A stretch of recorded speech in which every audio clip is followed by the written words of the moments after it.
Hello everyone, I'm back with episode 2 of my Pack and Play series. Today I played two matches with my Brazilian team that I've made. There you can see it on the screen there. It's all Brazilian except the subs and the left mid and the left back. It's a pretty good team. I've only played one match online with it. It's a decent team, but I wouldn't rate it. I mean the chemistry's too low to consider it a brilliant team. But yeah, I thought I'd play two matches in the Gold Cup, just see where that got me. I mean, I felt confident, and it's not a bad team. I mean, they're Brazilian, you can't go too far wrong with that. But yeah, this first guy, I was very fortunate to come up against someone so retarded on FIFA, considering his team wasn't too bad. I mean, he's got Weidenfeller in net, who's a good keeper, Pato and El Shaarawy was upgraded to a gold, which was a shame because it was worth a lot more in FIFA 12 when he was silver. But so yeah, here's his team. It's like I said, it's an alright team. If the player was better himself, he could probably have got quite a good result against me. But as you'll see in these few clips, he was awful. Like usual, I concede a goal in the first like fifth minute or something like that. I mean, I'm always really bad in defense when I start playing games. I'm not really concentrating and just kind of think I'm way better than FIFA than I actually am, and end up conceding some really shitty goals. But yeah, fortunately I was ready for that because I kind of expected to go down. Ran out of the pitch there with my left back, kind of lost control of it, but yeah, it's never mind because I got the ball back. Quite a good player with this team. The chemistry seems better than it actually is, and a great header there from Tulio De Mello. He's a great header. He's got something like 83 heading, I believe. He's really slow, got pretty poor dribbling, not great shooting, but I kept him simply because he's a good header. But anyway, yeah, here's his first stage of retardedness, charging his keeper way far out. The angle I was at, I was never going to score that one. But yeah, fortunately, he charged his keeper, and that was a really simple goal for Julio De Mello again, which is an alright finish anyway, but yeah, get the ball back from him again. Nice ball, good passing. Chemistry seems a lot better than it actually is. And then a good finish from Fred. But yeah, when I scored that goal, I couldn't help but think this guy's probably going to disconnect. And well, yeah, um, yeah, yeah, he disconnected. But never mind, that was no problem for me because well, it just meant I got the win and I can move on to the second round of the Gold Cup after just winning 3-1 in God knows how many minutes, something like 30 minutes into the game. Um, but yeah, that's a pretty good result. So I thought, okay, I'll go straight into the next match. Maybe I can get another 3 or 4 nil, maybe 3 or 4-1.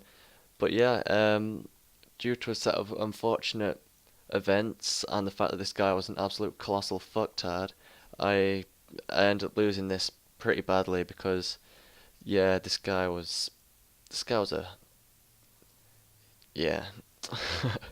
I mean, he's got a pretty good team. He's got Ashley Young and Valencia, both absolute pace hogs. He's got Balotelli, a beast up front. Juan Mata and Nasri are great players. Cole and Richards, pretty pacey and strong defence, and a great keeper. So I was pretty much screwed from the start. But I thought, well, never mind. It could be as retarded as the last guy. But yeah, about 8 minutes in, keeping up with tradition of conceding a goal in the first 10 minutes, and company scores a great header. And yeah, the defense just did absolutely nothing about it. But yeah, I came back after that. Good through ball, bit of good play there from Fred again. Beautiful left foot, I think. And the pato celebration and the chicken celebration thing. But yeah, that made it 1-1, and I thought, well, maybe I can beat this guy. But yeah, I was so wrong. This is just a compilation of his bullshit. First of all, zigzagging, weaving, whatever you want to call it. Cannot defend that. And Ashley Young, he's nowhere near that good in real life. And then again, weaving, and again, and again, and again, hits it.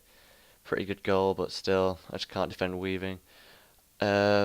And yeah, it just went on and on and on, and I just could not defend against his complete bullshit.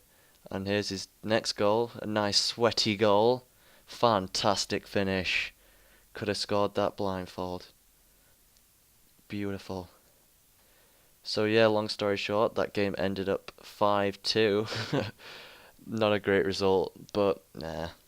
Anyway, I thought I haven't got that many coins, but I'll open a pack anyway because after all, it is a pack and play, and I didn't really regret it because although the players may look pretty crappy in there, I got a Brazilian left back, which meant that and 2,000 coins, so which that meant that I could replace Panda, the German left back, for is he German or Belgium? Yeah, I think he's German.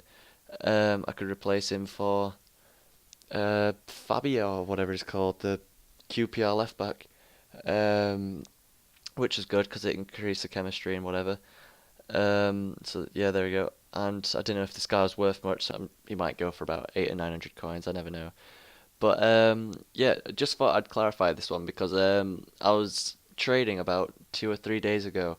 That's how I've got up to about 65k. Also, I got Inform Pedro in a pack, which of course I wasn't recording. The only pack that I opened, I got Inform Pedro. Um, it was actually the 100k pack. I got Pedro and Lam and Marcelo and some other players. But yeah, that was really annoying because I thought I was recording, but I actually wasn't. But yeah, onto my actual point was I was trading a few days ago and I realised that I was buying players off the market. And in my first video, I said that I'm never going to buy players off the market. And by that, I meant I'm not going to buy players off the market and use them in my squad. Um, but I can buy them to trade with because trading with formation cards would just get unbearable after a while because, well, yeah, I mean, I'm making about a 1k max profit every card, and if you want to get really good in this game, that's not enough, and you can't just buy packs and get lucky. You've got to have some sort of strategy. So, yeah, I decided that, well, I was trading with 4 and 2 and 2 Denver Bar, which you can buy him for about, well, when I was trading, you could buy him for about 4.5k and sell him on for about 6.5 to 7k. So that was a pretty good profit from that. And yeah, so I just decided to open a pack and I got Infon Pedro. But yeah, as you can see here, it's the final team after I did some changes. I've got Luis Gustavo in CDM because he's a pretty meaty central defensive mid. He's got good defending. I put the QPR left back in at left back, so I increased the chemistry a bit. Um, yeah, all I've got left now is to replace Lamar at left mid, the Belgium left mid, because yeah, obviously he's not Brazilian. So yeah, hope you enjoyed this episode, guys. And I hope to see you back in episode 3, where obviously I'll be opening more packs, playing more games, just generally doing what you do in a pack and play. You know, it's pretty obvious. And I should have by then 100k, and if I do, I'll show you how, like trading techniques and ideas. Anyway, I hope to see you guys then.